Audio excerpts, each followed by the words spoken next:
कुछ लोगों ने मुझे कहा था कि आप लोगों को डराते हो जय श्री राम का नाम लेकर के। हम आपको सबसे पहले एक चीज बताता हूँ, अब गौर कीजिएगा हमारी बातों को। दो मित्र थे, ठीक है, वो छोटा था, बड़ा भी नहीं था, बहुत छोटा छोटा दो बालक था। उसमें से एक का मन लगता था भगवान के प्रति और दूसरे का मन लगता था खेल कूद के प्रति। समझ रहे हो ना? एक का मन लगता था खेल कूद में और दूसरे को प्रभु की भक्ति करने में मन लगता था। लेकिन एक दिन ऐसा हुआ कि दोनों मित्र अपने घर से निकलते हैं और दोनों खेलने के लिए जाते हैं। बगल में एक सत्संग चल रहा था। उस सत्संग को जब जो लड़का भक्ति करता था, जो बालक, उन्हें यह आभास हुआ कि बगल में शायद धर्म की चर्चा चल रहा है, तो मुझे वहां जाना चाहिए, क्योंकि प्रभु को वो खूब मानता था। तो फिर वह बालक जो था सो सत्संग में चला गया और दूसरा बालक जो था वो प्रभु को नहीं मानता था, भगवान को नहीं मानता था। उन्होंने वहां जाने से इनकार कर दिया। तो एक खेल में रह गया और दूसरा जो था वो प्रभु का भक्ति हो रहा था, कीर्तन भजन चल रहा था, तो उधर चल गया। अब देखिए, अब यहाँ पे एक चीज आप लोगों के लिए है। ये जो लड़का सत्संग में गया है उसके मन में क्या चल रहा था? मैं खेलने के लिए घर से आया था और मैं यहाँ गया, बस बैठा है, सत्संग चल रहा है और उसके मन में इस प्रकार से चल रहा है कि मैं घर से खेलने के लिए आया और मैं सत्संग में चला आया।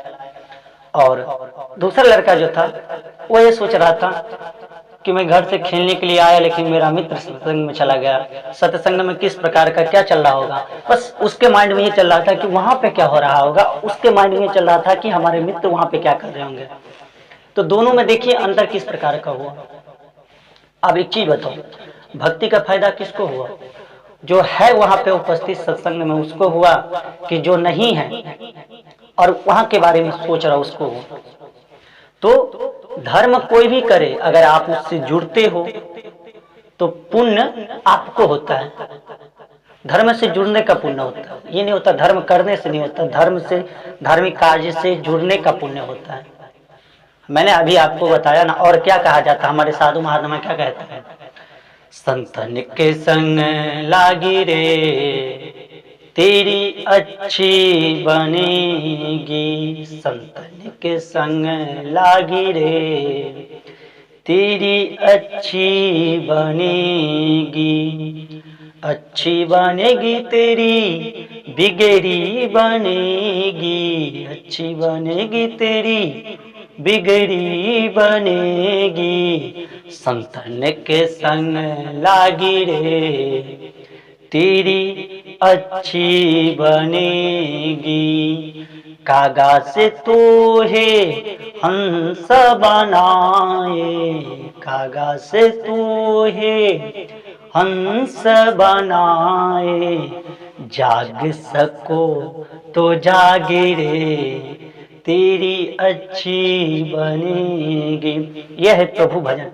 संतन के संग लागने से, संतन के प्रति रुचि लगाने से, संतन के साथ बैठने उठने का यही तो फायदा है हमारे जीवन में। हमारा जो बिगड़ी होता है वो बन जाता है, क्योंकि साधु बिल्कुल उतना पवित्र होते हैं ना, जितना संसार में कोई वस्तु कोई चीज कुछ पवित्र नहीं है, उतना हमारे साधु महात्मा पवित्र होते हैं। इसीलिए हमें उनके साथ लगना चाहिए हमेशा के लिए, क्योंकि साधु महात्मा कभी भी आपको संसारिक मोह माया की बात से अवगत नहीं कराते हैं, वो आपको उस बात से अवगत कराते हैं जो आपको आवश्यक है। वो संसारिक चीज हो या शास्त्रों की चीज हो या दैविक चीज हो, उस चीज से साधु महात्मा आपको अवगत कराते हैं, ना कि आपको गलत राह या गलत मार्ग वो दिखाने के लिए आपके समक्ष वो उपस्थित नहीं होते हैं। इसीलिए जीवन में जब कभी भी आपको मौका मिले तो संत की संगति कीजिए। कागा से हंस वो बना सकते हैं, आपकी, है ना, किस्मत जगा सकते हैं, वो उनमें उतना क्षमता और पावर रहता है। तो आप कभी भी ना भूलें इस चीज को, ठीक है। और जो लोग कहते हैं कि श्री नाम का नाम लेकर के आप मुझे डरा रहे हो, तो मैं आपको कहता हूं कि आपसे बड़ा मूर्ख और आपसे बड़ा अपने धर्मद्रोही दूसरा कोई नहीं है, आप ही हो। और आप ही की वजह से हमारा सनातन पीछे की ओर आ रहा है, ठीक है। और आपको हमारे धर्म में रहने का अधिकार तो शायद हमारे हिसाब से नहीं है, बाकी लोग अगर आपको रखते हैं तो उनकी वो बड़प्पन है। आप इस चीज को हमेशा ही ध्यान रखिए, क्योंकि आपने बोला कि धर्म का नाम लेकर के आप डरा रहे हो। हम धर्म के नाम लेकर के आपको डराने के लिए यहाँ पे बैठे हुए हैं? हाँ, हम सही कहते हैं तो लोग, मतलब कहाँ से आता है इस प्रकार का सोच आपके अंदर में? कौन देता है इस प्रकार का सोच आपको लेकर के? हम आपको शास्त्रों की बात बताते हैं या हम पाप करते हैं? आपको डराने के लिए शास्त्रों की बात बताते हैं। संविधान ने आपको 6000 भागों में 6000 जातियों में आपको बांट दिया। शास्त्रों ने आपको केवल 4 धर्मों में 4 वर्णों में रखा, जो कि उच्च स्थान दिया। और संविधान ने आपको शास्त्र से भी नीचे गिरा दिया, आपको पता है, और आप ही लोग यह बात करते हो। तो पहले चीजों को समझिए, उसके बाद आप किसी के भी चरित्र पे और किसी के भी टॉपिक पे कमेंट कीजिए, ठीक है? क्योंकि हमारा धर्म इतना बड़ा धर्म है ना, सनातन से बड़ा धर्म कोई नहीं है। और सनातनी जो है बहुत करुणा भावी होते हैं, वो सभी को अपने शरण में वो रखते हैं। तो आपको भी शरण में ही रखा जा रहा है, क्योंकि आपने इस प्रकार का बात बोला तो भी आप सनातनी कह रहे हो। तो इसका मतलब ये है कि सनातन धर्म के लोग जो हैं, जो सनातन को मानते हैं, उनका वो बड़प्पन है, और उन्हीं के बड़प्पन की वजह से आप आज हमारे धर्म में रहने लायक हो नहीं, लेकिन हो।